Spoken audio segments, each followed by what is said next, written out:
Madinah Institute for Leadership and Entrepreneurship, MILE.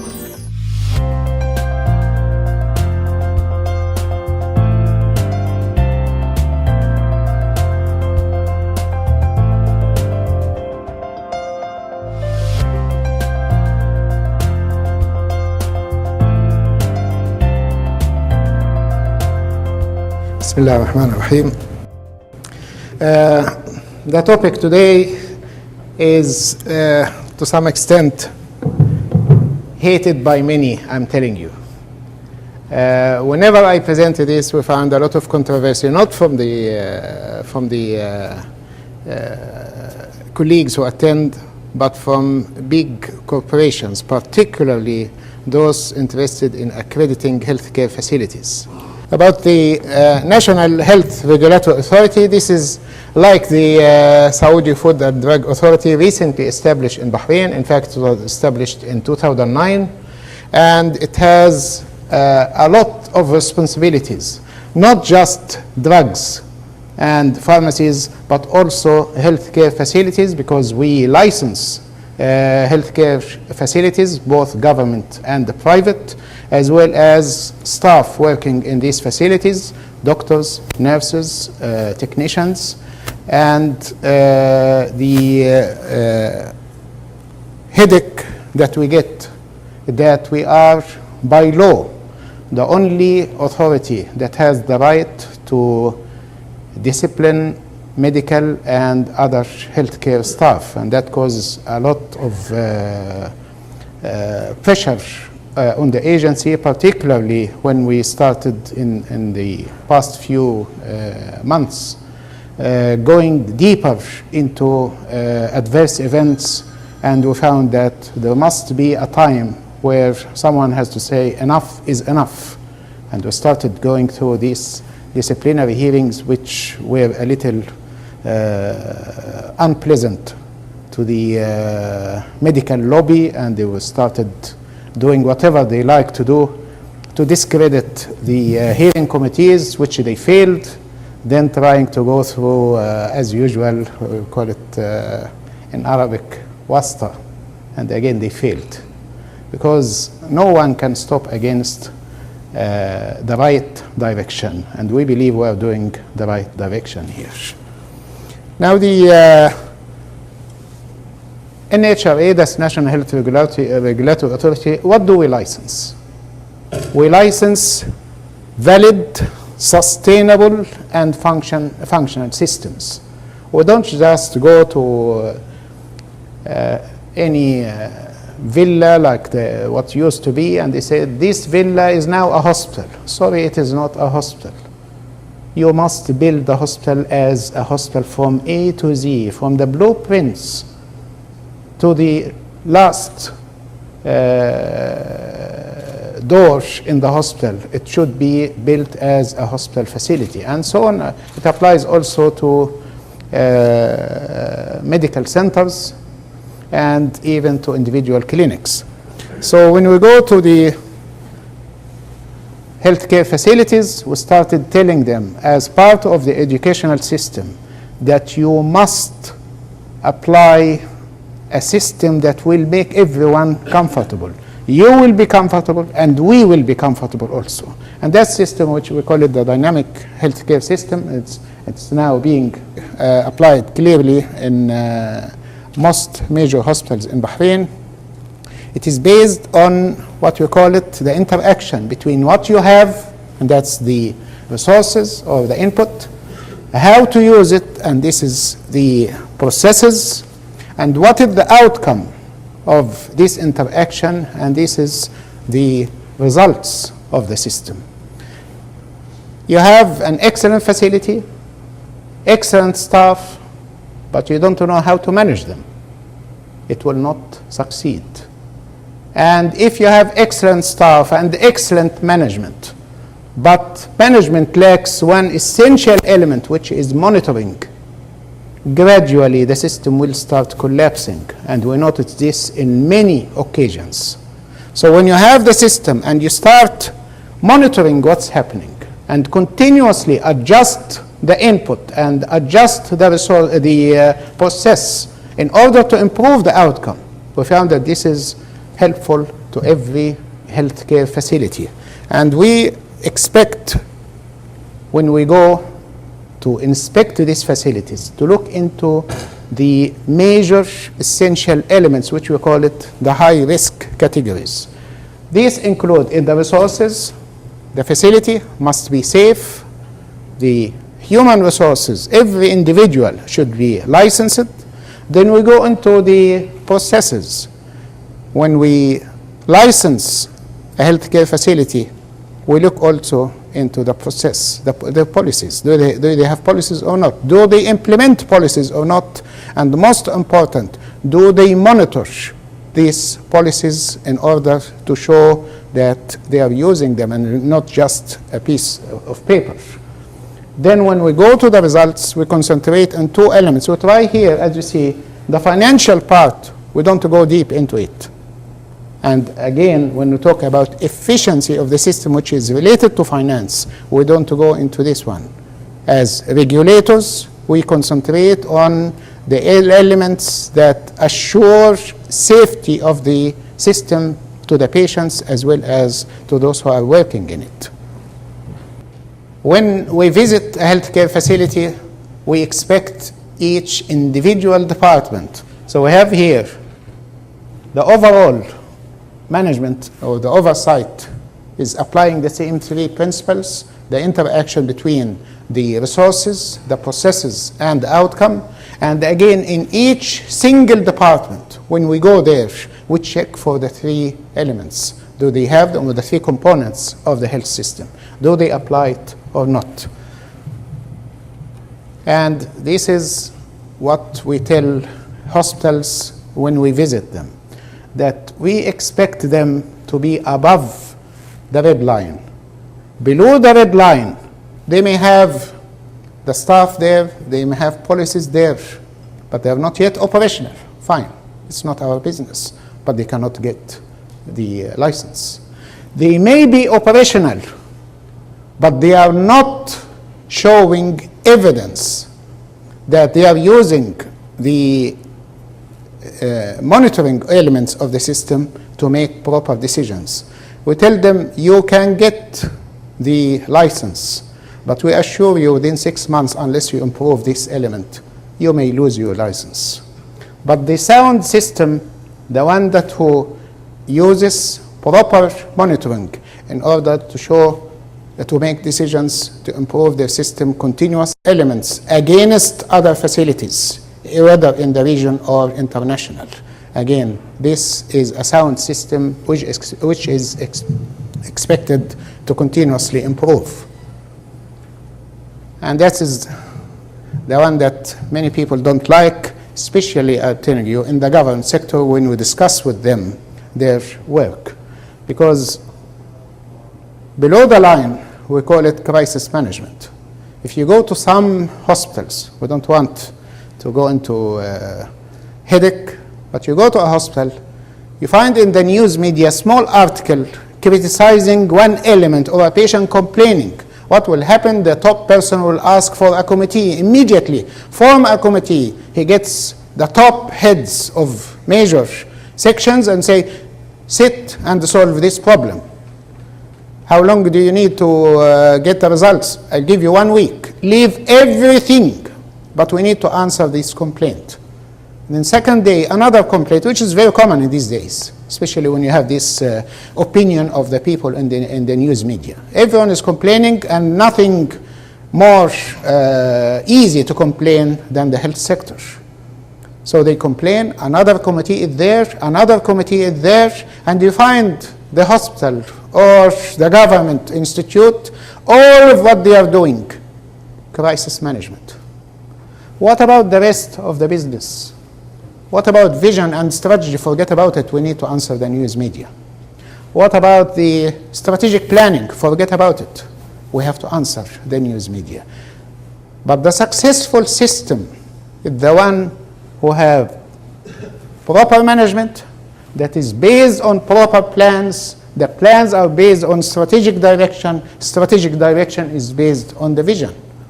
But how many of these systems do really exist? The answer is not from my side, the answer is from you. You can see whether these are applicable or not. How the system fails. It fails because of one element, and that is monitoring. When you lose the ability or the interest in monitoring, then you'll find the system will collapse gradually. What happens? No monitoring, you lose control, you move into crisis management. Your resources didn't change. You have your budget, you have your staff, you have your building, you have your equipment, everything is there, but you are not monitoring them. When you are not monitoring them, things started falling down. Then what will happen? You end up having poor quality, wastage, and you start touching the element of safety. And that's exactly what happened at the end. That part is lost, the management. You have your system in the form of the resources, but you don't know how to manage it, and you end up having wastage, ill health, unsafe practices, and you are dissociated completely from the community.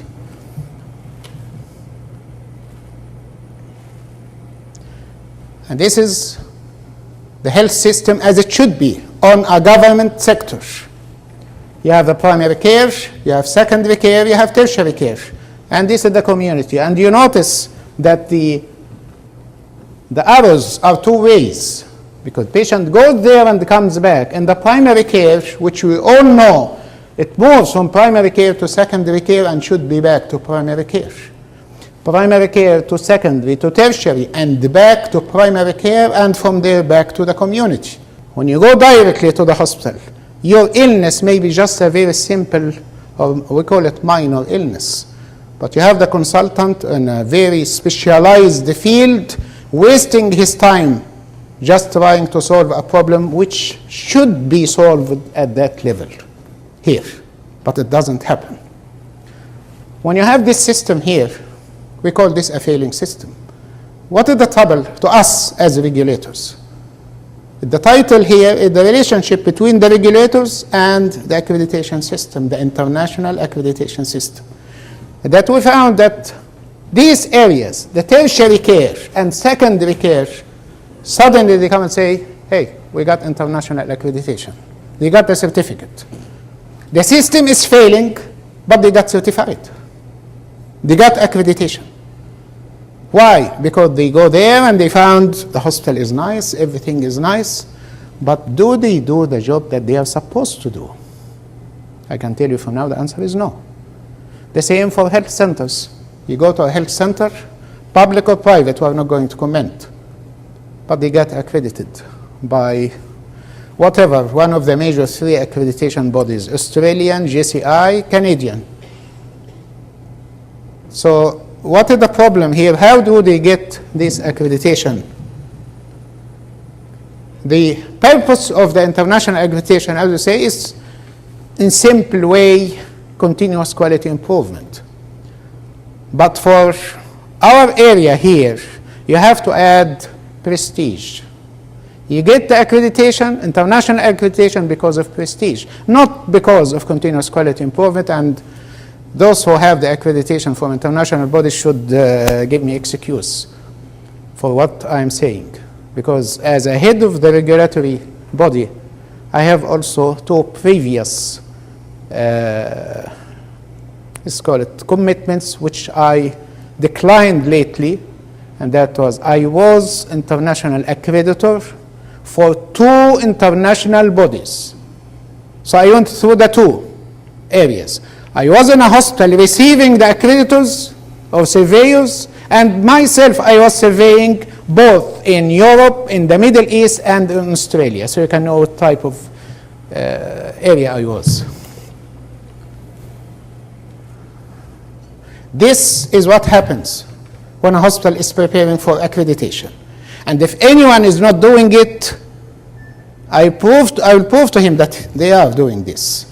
When you go to the accreditation, vision and strategic planning, it's a document, but keep it aside.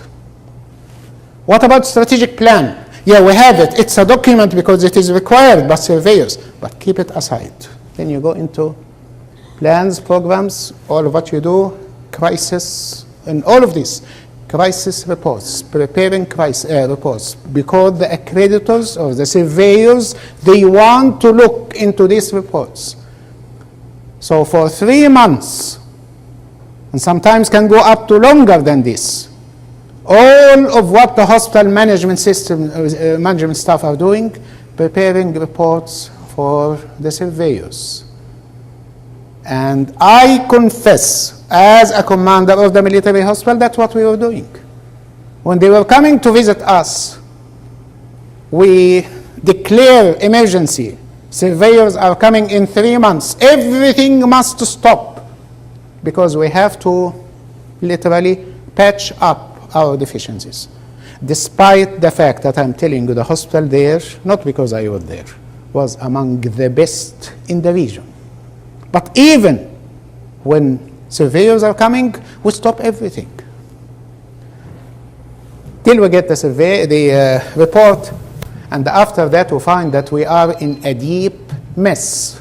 Why? When you stop 3 months and you want to go back to continue to what you were doing, you find you stay in crisis management for another 3 to 6 months till you start doing what you were doing again. And that's a fact, it's not a joke. Now, here this is the international accreditation. What happened is that the first thing, surveyors take a snapshot of the hospital. And I don't mean anything, and please ladies, excuse me for what I will say, but has nothing to do with anything.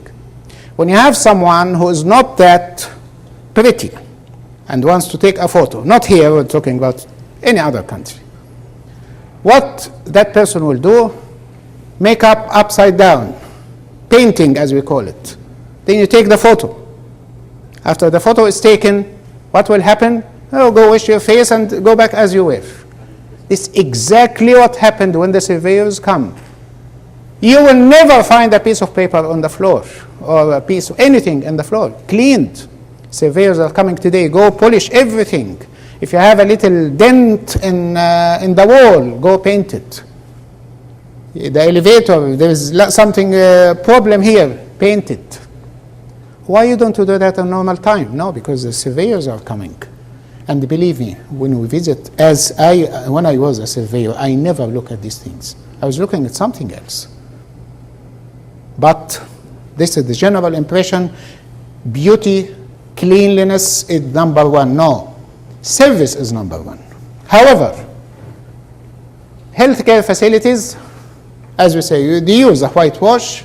On the other hand, external surveyors, they don't know what actually was happening in this hospital before. I'll give you now some examples, and as we say, if you want to solve a problem, you can't hide it. You have to face the problem. In Bahrain, as the head of the National Regulatory Authority, we know some hospitals who passed our internal regulation to get the license with extreme difficulties, to the extent that some of them we were forced to close some of their services because they failed to satisfy the minimum requirement. Suddenly they come and say, hey, we got international certification. We are better than you. No, sorry, you are not better than us. We know you from top to bottom. We know you now. We know you last year. We know you the year before. We know how many serious adverse events because of either negligence or lack of staff or whatever were there. Do surveyors know about this? Of course not. Because if surveyors know any of what we know, believe me, this hospital or these hospitals would have never seen this certificate which called this hospital is accredited by whatever. So where is the solution here? You have a hospital who bought 3-4 pages on each newspaper just to say that they got the accreditation. And believe me, at the National Authority we were laughing because we know that they shouldn't. At the same time, you can't go public and say, sorry, you can't, because they will accuse us of undermining the health services. So we in Bahrain are proposing something which we are facing a lot of problems, but we are forcing it now. External surveyors who come to survey a hospital must first stop at NHRA. Come visit us first before you go to the hospital. And we told all public hospitals and the private hospitals, you are going to have accreditation, you must know that your data will be available to the international surveyors. And the reason is very simple. If you talk about United States, which I noticed many graduated from the States. You have the JCO there. In JCO, that's Joint Commission, there is a mandatory notification of certain events. If it happened in your hospital, you must notify the central registration of central notification there about what happened. They call adverse events, they have sentinel events, you have other events, and you have monitoring. You have to participate in monitoring programs. For example, how far or how short the time which your ambulance would go to pick up a patient. For example, how many adverse events in medications, how many near misses, how many actual misses. All of this you must participate. And they come regularly to check on you. And God help the hospital, because it will be closed down if they fail or try to cover up on a major event. They can't do that. So the hospital is known from top to bottom, 365 days a year, to the surveyors before they come to survey them. But that does not happen in our area in general, because surveyors come, all of what they see, the hospital or the healthcare facility today and tomorrow, and after tomorrow I write a report and give them the certificate. Now, we call upon regulatory agencies to try to change this. If you want to improve the health service, rather than just play games and get certificates, and by the way, excuse me again, if anyone from the international accreditation bodies, I heard it from one person in these bodies when he said, it's not how good you are to get the certificate, it's how deep your pocket is. And that's an insult. When I hear it personally from someone who is going to do a survey and I hear this statement, it's an insult to everyone. We don't accept it and we don't want it. You want to get a certificate, you should have deserved to get it first. Not just to get it to say, I got it. What will you do with it? If you know in deep in yourself that you don't deserve to have it. So now every surveyor coming to survey a hospital in Bahrain should have a stop at NHRA. We hope this will be accepted by other GCC. We will try to take this stand to the Executive Council, and we see whether or not it will be. By the way, in Saudi Arabia, at least we know that they have a very rigid system here to accredit hospitals. It's a local system. And in Bahrain, our local system is based on the Saudi system. And I'd like in this situation to thank also Dr. Bawazir, Professor Bawazir, for the help that we get from the Saudi Food and Drug Authority. In our Food and Drug Authority, which is under NHRA, because without their help, he knows very well that we would have never been able to stand on our feet. And this is example of the cooperation between entities in the Gulf. We need this to expand to more other areas. So we have here one area, the health systems in general, one area in the pharmaceuticals, and I believe the expertise that we are getting from the Saudi Food and Drug Authority is a clear example of this. Now, the issue which, as we say, many don't like to say, to discuss, is for hospital directors, if they know after they get the accreditation, if they know that there is a major event, will you notify this to the international accreditation bodies?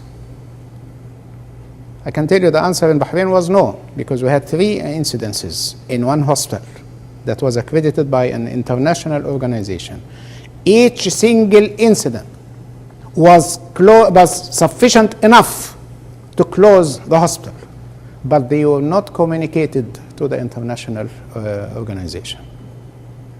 Now, will you do it or not? It's up to you. But we believe that something has to be done to clear up the air about the value of international accreditation in our areas.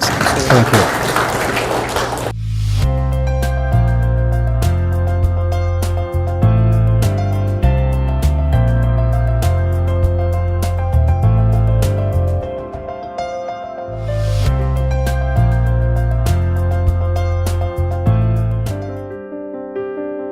Madinah Institute for Leadership and Entrepreneurship, MILE.